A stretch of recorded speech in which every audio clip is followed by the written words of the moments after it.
Hello, friends. Welcome back to my channel. I'm Elliot Parker, and whether you're a writer, a reader, or a lover of words, I invite you to stop what you're doing and join me for a page break. Well, here we are, the end of August. It's hard to believe September's right around the corner.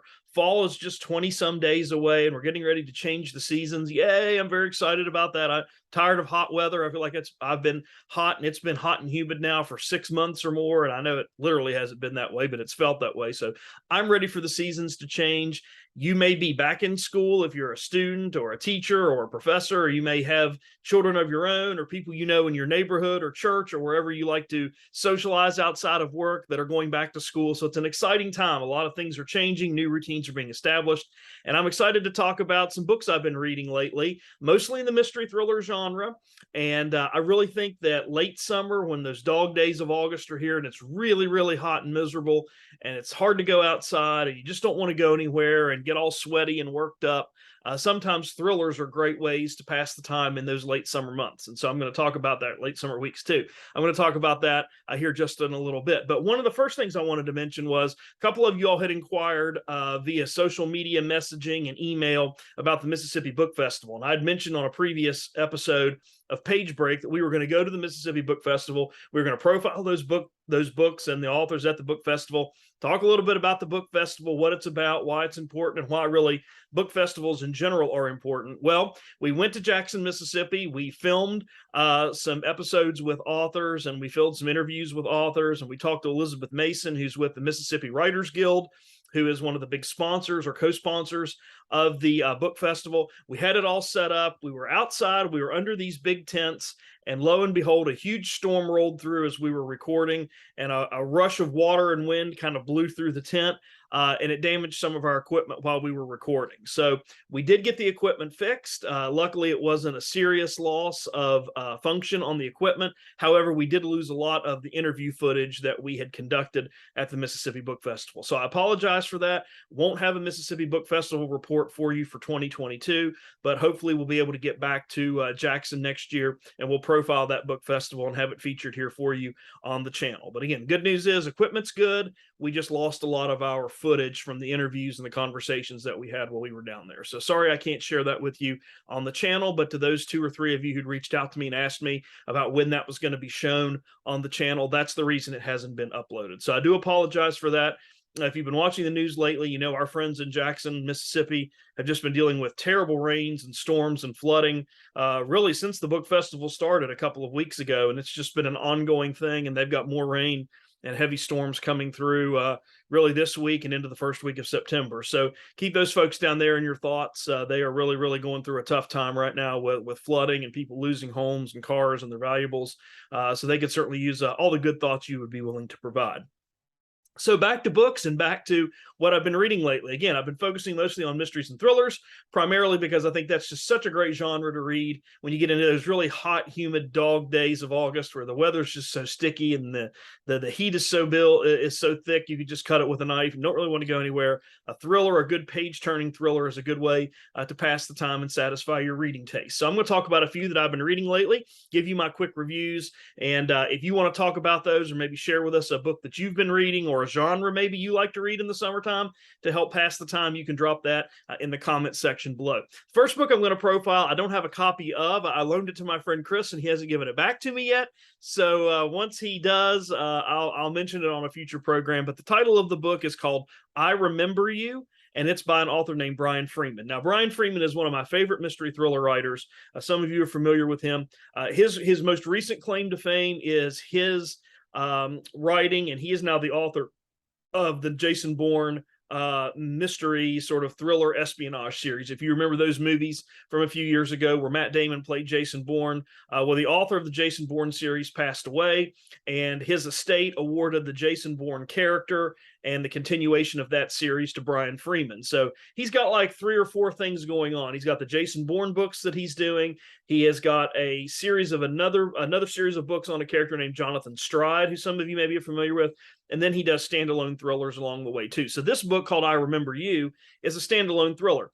It's a book about a woman named Hallie Evers who goes to a party in Las Vegas up on some big swanky rooftop hotel, and she dies. but she's revived and she's revived and she wakes up in the hospital confused, and she wants to find out who it was that saved her. The doctor that's treating her at the hospital says, yes, there was a guy named Reed Smith, Dr. Reed Smith, who was the one who stayed with you and brought you to the hospital and told us what had happened. Well, as Hallie is sort of recovering, she starts to feel different in her mind. Her head feels crowded. She sort of feels like in the back of her head that, things are uncomfortable. She's got some pain, some vision problems. The doctors try to reassure that's just part of what happens when your heart stops and you're brought back to life. There's all kinds of fuzzy things that happen to your mind and your brain as your body tries to overcome that. Well, Hallie's convinced that something else is going on, more than just what is being seen. So she goes on this quest to chase down this Dr. Reed Smith, who apparently was the doctor that revived her at the party. What we end up finding out in the book is that Reed Smith does not exist. That was a code name. And Hallie has to travel from Las Vegas all the way to Boston, Massachusetts to track down who the real Dr. Reed Smith is. What she comes to find out is when she was revived, on top of that Las Vegas hotel when she died, she was implanted with something. She was given sort of a genetic code implanted in her during the resuscitation process, and that has led her to this crowded sort of fuzzy feeling that she's got in her head. As the book unfolds, what's really neat is she starts having visions and dreams about a woman and about a group of people that she knows nothing about, and the dreams get more real and more visceral, and they get more connected. The dreams start kind of telling a story. All of this is because of this prototype that she's had implanted in her. So it's sort of a science fiction, a mystery thriller kind of story. I won't give it away what happens when she goes to Boston, but if you've read Brian Freeman before, he's a master of red herrings and he's a master of twists and turns. All of that is on full display here in this book, I Remember You. So if you kind of like that science fiction, mystery thriller kind of combination, you're going to love this book. If you're new to Brian Freeman, this is a great book to pick up and get started. He as an author has been kind of going through this physical, mental trauma in his last couple of books. He did it with this book, I Remember You.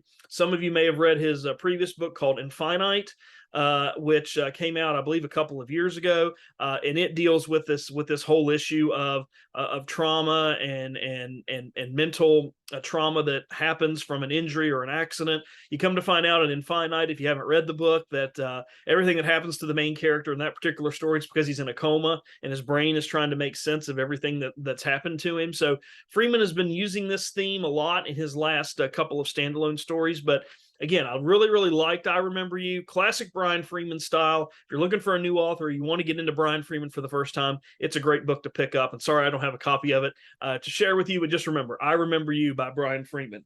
Along those same lines of sort of the science fiction / thriller combo genre, that is sort of permeating a lot of mysteries and thrillers here, at least this year, I think, is this new book. It's a debut book by Nikki, Erlick. It is called The Measure.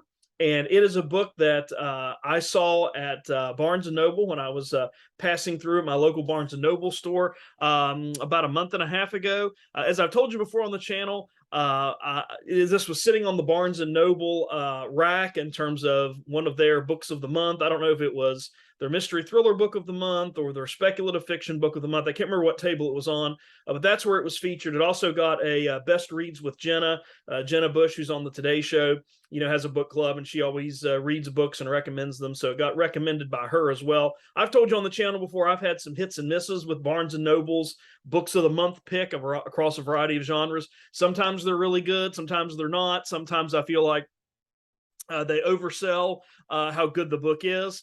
In this case, they got it right with The Measure, and this being one of their book picks of the month. And I'll just read for you kind of the summary of this, and just to give you a sense of what it's about. 8 extraordinary people, 1 extraordinary choice. It seems like any other day. You wake up, you pour a cup of coffee, and you head out. But today, when you open your front door, waiting for you is a small wooden box. The box holds your fate, the exact number of years you will live. From suburban doorsteps to desert tents, every person on every continent receives the same box. In an instant, the world is thrust into a collective frenzy. Where do these boxes come from? What do they mean? And is there any truth to what they promise? And as society comes together and pulls apart, everyone faces the same shocking choice. Do they wish to know how long they will live?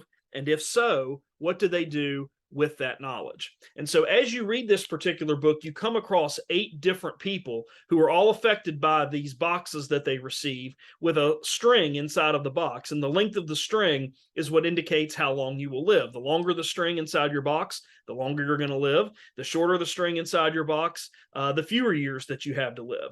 And so you see these 8 characters in this book come together off and on. The narrative shifts. You get the story of what's happened as a result of these boxes with the string arriving from 8 different characters' perspectives. But as the book unfolds, their lives and their experiences kind of dovetail and interweave, and they connect and cross over and meet one another over the course of the story. And you find that some of those 8 characters handle this well. Some of these 8 characters go to extreme lengths, assuming the very worst about their short string or the very best about their long string. Sometimes they're right in their assumptions and sometimes they're not. It's just very cleverly written, very cleverly plotted. I really liked it. I really liked all of the 8 characters that were featured in this particular story. Sometimes when you get these large ensemble character groups that have an experience that makes them come together and cross over their lives and stories, sometimes you end up with like 4 or 5 of them that you like and 2 or 3 you don't care anything about. But I think Nikki Erlick here did a great job of making all 8 of them interesting and fun and different. And all of their reactions are different, but also seems very real to me as a reader. I could see myself, given the circumstances that these 8 characters are in, I could see how and why they would react the way that they did. So this is a terrific book. It's not a short book. It's a little over 300 pages. It does take a little bit of time to get through because you've got these 8 character storylines that you're following.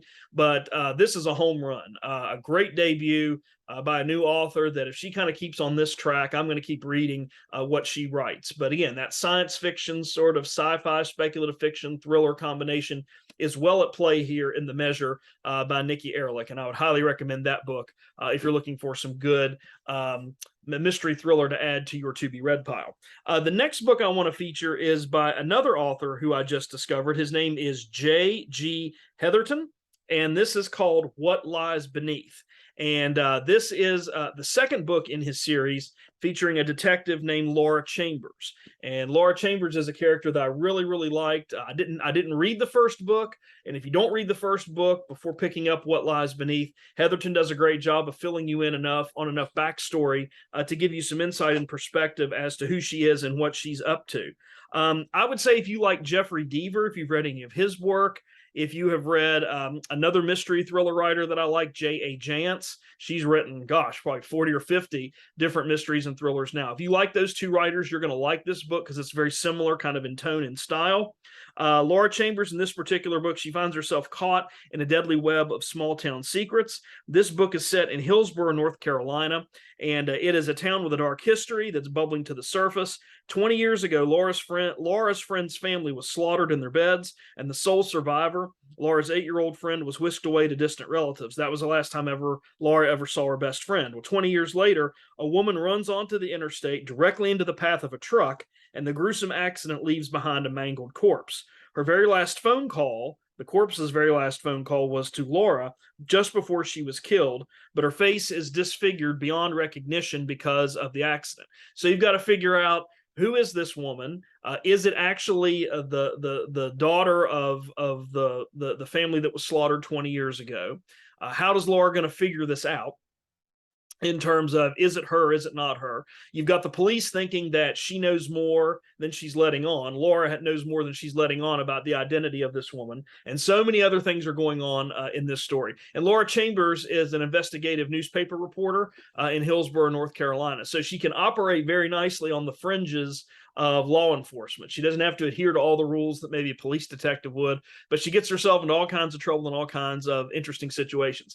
I love this book, and I love Laura Chambers because she's the perfect blend of smart and sass. She's got just enough smarts that she's able to figure things out, but she's just sassy enough that when she gets herself into trouble, she's got enough of a mouth on her that she can kind of talk her way out of trouble, or she can diffuse the situation just by talking. And a lot of that comes from her investigative reporting background and her investigative reporting skills. But this is a terrific page turner. I loved it. Hillsborough, North Carolina really comes to life in this story. It almost serves as a character in and of itself. You learn about all of the small town backdrop and the families that control the town and the history that's there, how that affects Laura, how it doesn't affect her directly and indirectly. It's just a great book. It's beautifully written. There's some sentences in here that are just absolutely fantastic in terms of wonderful writing. JG has done a great job. This is a great series and a great character in Laura Chambers that I think you will certainly enjoy. And again, if you haven't read the first book in the series and you're just picking this up for the first time, or you pick this up for the first time, I would highly recommend it because there's enough backstory into what happened to Laura in the first book that it ties and connects together nicely with the events of the second book. So really, really liked it, enjoyed it. Great story. And I think JG's got a character that he's going to have a lot of fun, keeping going forward. And there's a little teaser at the end that kind of leads you to believe that Laura Chambers will be back for book 3. I won't spoil that for you, but she will be back for book 3 if you read to the very end. So I'm excited about that. Another great book. This book is one that I liked, but I didn't love. And this is also by another author that I'm not familiar with. Her name is Megan Miranda. I've not read any of her books before. This is called The Last to Vanish. And this is set in a rural mountain town. And it's a place called the Passage Inn. It's in the mountains of North Carolina. The town is called Cutter's Pass, which is not an actual place. But Cutter's Pass is sort of the last step of civilization before you get into the Appalachian Trail as it bisects through North Carolina. And we're introduced in this character to a character named Abigail Lovett, who manages the Passage Inn, which is the inn in Cutter's Pass, the only inn in Cutter's Pass, and the place where everybody stays that comes to visit. Tourists love to come here. It's got a lot of great outdoor offerings. If people are coming to hike the Appalachian Trail, it's a great place for them to get introduced to it. But it's also got a very bad history in the fact that 6 different visitors previously to Cutter's Pass have disappeared. They've gone on the trails, they've gone on the hiking trails, and have not come back. And so one of the last persons to disappear, his brother comes to town. The brother's name, the journalist that disappeared, his name is Landon West. And his brother Trey West comes to Cutter's Pass to find some answers. It's been several years since Landon, his brother, has gone missing. He's heard nothing from the police, no updates. So he's frustrated and he's annoyed and irritated. So he comes to Cutter's Pass to see if he can find out any more information about what happened to his brother. And that's how the story kind of unfolds from there. There's not a lot of twists and turns in this. This is kind of a very slow-paced mystery and thriller. There's a lot of conversation. You do get a chance to witness and talk to and see Abigail talk to a lot of different people in the town, the sheriff, the person that owns the local tavern in town. All of these people have some connection to the 6 missing people that disappeared, and also have connections to Landon West, who disappeared, and Trey, his brother, when he comes to town, goes and visits with all of these people. But there's not a lot of action, not a lot of activity. There's a lot of talk, a lot of conversation, a lot of talk to what happened and what happened before, and Abigail's response to it. There's some beautifully written passages about the scenery and about the river and the streams that come through Cutter's Pass and the slopes and the hillsides. But it just doesn't really have that kind of breakneck pace that you might be looking for in a particular thriller. And again, this is the first time I've read a Megan Miranda book, so this may be her trademark. She is a New York Times bestselling author, so what do I know? But this may be her style and her trend. But I just found it, after having read the previous 2 books that I just mentioned, this to be a little slow, and it kind of plods along a little bit. And also the ending, while a little bit of a surprise, was kind of compared to everything that had been led up to what you think is going to happen and what you think and who you think is responsible. And then when you find out who's really responsible, I was just kind of like, but really? We had this build up and all this conversation and all these suspicions about this one character, and it's not that character, it's this other character. It just did not ring, and not that it didn't ring true to me, but it just did not make me kind of stop and think, oh, I didn't see that coming. So if you like more of a slow plotted kind of a mystery and thriller, this might be the book for you. I will say one thing too. We've talked about mysteries and thrillers, and this isn't Megan's fault because I'm sure this book was finished a couple of years ago before it came out, or at least a draft of it. We've had a lot of books, mysteries and thrillers published this year. I've read several of them. I haven't finished featured them or finished conversations about them here on the channel. But we've had a lot of books where these mysteries and thrillers are being set like in these rural, isolated areas, like in Montana, North Carolina, Wyoming, where there's some character who's kind of trapped in this small town. They've come to the small town for whatever reason.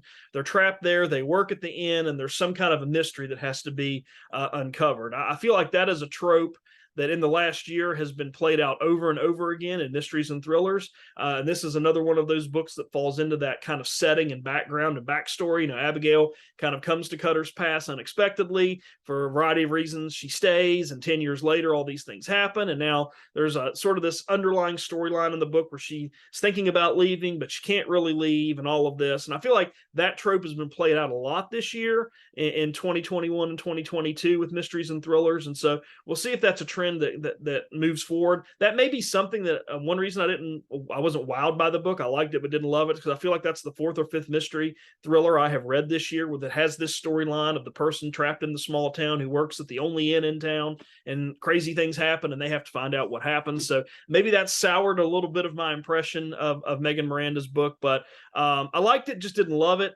Not sure I would read any more of her stuff. I feel like I need to, though, because this may be her style, you know, her writing style and how she does her mysteries and thrillers, and there's a variety of ways to do it. But that book just did not grab me and pull me through chapter by chapter like other mysteries and thrillers that I've read this year and the ones I've read for this video did. So there's just some things to keep in mind if you want to check out that book. Another book that I loved, the last book I will feature, which is again by another author I'm unfamiliar with, but I loved it. It's called The Lost Kings. This is by Tyrell Johnson. He is a Canadian author, and he has written this book called The Lost Kings. It is a book about family. It's a book about tragedy. It's a book about a mental illness. The book starts off out in Washington, in rural Washington, sort of in the woods, sort of maybe upper northwest Washington. It doesn't really give you specifically where in Washington the book is set, but there are two twins in the story, Jamie and Jeannie King. They're both probably 8, 9, 10 years old, you know, fourth, fifth, sixth grade. They're at home one night in their cabin in the rural woods in Washington, and their dad comes in and he's soaked in blood. His shirt is soaked in blood. His hands are soaked in blood, and he can't explain what's happened or why he's covered in blood like that. The story starts off from there, and then you go back in time and find out why everything got there and how everything got to be. And so you learn over the course of the story that Jamie and Jeannie's mother was killed in a violent car crash when the kids were coming home from an event when they were young, and the kids watched their mother die. She survived the car crash initially, but rescuers didn't get to her in time, and so they watched her die right in front of them. She left the family a lot of money, but the father, who was a war veteran and an alcoholic, squandered that money. And so there's a sense that the family has no other money, and they're just kind of living in this rustic, off the grid kind of lifestyle. And then one day, after a series of fights and arguments, Jeannie wakes up, and Jamie and her father are missing. They're gone. And they don't come back, and they don't come back for several weeks. And finally, Child Protective Services is called in, and Jamie is removed from the home. Jeannie is removed from the home, and the book goes forward in terms of her trying to find out what happened to her father and where is her missing brother. And so you meet a really great character, a really great supporting character named Maddox, Maddox, who's in the story. He is kind of lives in the neighborhood, or lives up the island, or up the forest from where Jeannie and Jamie grew up. And he kind of becomes the love interest for Jeannie as they grow up, and they have a very tenuous relationship in terms of wanting to be together, but they can't be together. Jeannie eventually leaves the country. She goes to Oxford, England, because that's where her mother went to school and was educated in Oxford, England. And so she eventually goes over there, tries to start a new life. Gets involved with her therapist, who is trying to help her overcome all of these issues, but she's having an affair with the therapist. And then all of a sudden, all these years later, Maddox shows up and says, "I know where your father is. I found him. I know where he is, Do you want to go see him? Do you want to find him and finally confront him and find out what happened to your brother, Jamie? So much going on in this book. Absolutely loved it. I really felt sorry for Jeannie King. There are moments where she you understand why she reacts and interacts the way that she does with people. I mean, after having grown up in a violent home situation with an abusive alcoholic father, she has moments where she acts a lot like him, but when she does say things and do things that resembles his behavior and his attitude, she always kind of pulls herself back, and it's like, oh, wait a minute, I know that's not right. I shouldn't have said that. I didn't mean to say that. So she is a little bit of her father's daughter. But you also really get invested into, is she going to be able to overcome this? What's the rest of her life going to look like? If she finds her father, what's she going to do? Will she find Jamie? What kind of closure is that going to bring for her? Will it bring any closure at all? Are she and Maddox going to be able to have sort of a happy ever after? There's just so much going on in this particular story. And you find out where the father is. You find out what happens to Jamie eventually as the book unfolds. But it starts with a pretty brutal crime. At the beginning, a pretty brutal murder that you see unfold, and then it backsteps and fills in how things go. But I loved it. I really felt sorry for Jeannie, even though some of the things that she did and said to other characters was really appalling and things I didn't agree with. But I understand why she would say and respond the way she does in those situations because of the circumstances. She's basically now alone. She's basically an orphan. She doesn't know where her father is. Her brother's missing. Her mother's dead. And she thinks that her father and her brother's disappearance is somehow connected. So anyway, I could just go on and talk about this book. Absolutely loved it. The Lost Kings, Tyrell Johnson, again, author that lives up in Calgary now. He is a writer that has done a lot of other things. He's written another post-apocalyptic novel called The Wolves of Winter, which was an international bestseller. He's from Bellingham, Washington originally, which is, I guess, where he probably set this story, or a facsimile of Bellingham, Washington, and he now lives in Canada. So I love this book. Stumbled upon it in a local bookstore when I was just sort of passing through, and really was kind of in between books and projects and things that I wanted to read and focus on. And I picked it up and I wasn't disappointed. So if you're looking for some really great mysteries and thrillers as we close out the month of August and the calendar starts turning to September, I would highly recommend any one of those that I just mentioned. Even Miranda's book, I would highly recommend because I liked it, even though I didn't love it. But I think if you're looking for a more slower, peeled, peel the onion kind of mystery, the last one, to Vanish, is also a book that is definitely worth your time. It's definitely worth reading. I'm glad I read it, even though I liked it and I didn't love it. So what have you been reading lately? What have you been reading and focusing on, or what books are you looking forward to as we get into the fall? Fall is such a great month for books.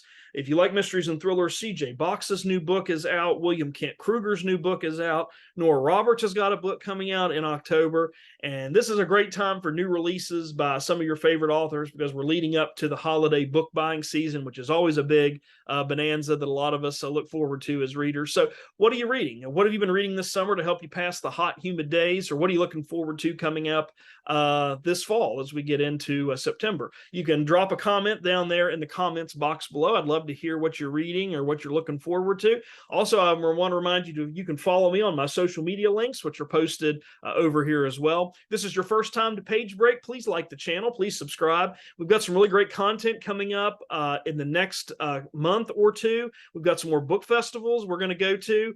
Fingers crossed. These book festivals will be indoors, so if we have a terrible rainstorm, it won't matter. We'll be able to profile those. We're going to go to a couple more book festivals this fall. Can't wait to profile those. I've got some great author interviews coming up that I think you're really going to enjoy. Just some outstanding books coming up, and I've got some coming out, and I've got those authors coming up on the program to talk about them. Plus, we'll also talk about what's going on in publishing, what I've been reading, and some things to keep in mind as we think about that. So thanks for dropping by the channel. Hope all is well with you. Stay well, and see you someplace soon, I hope.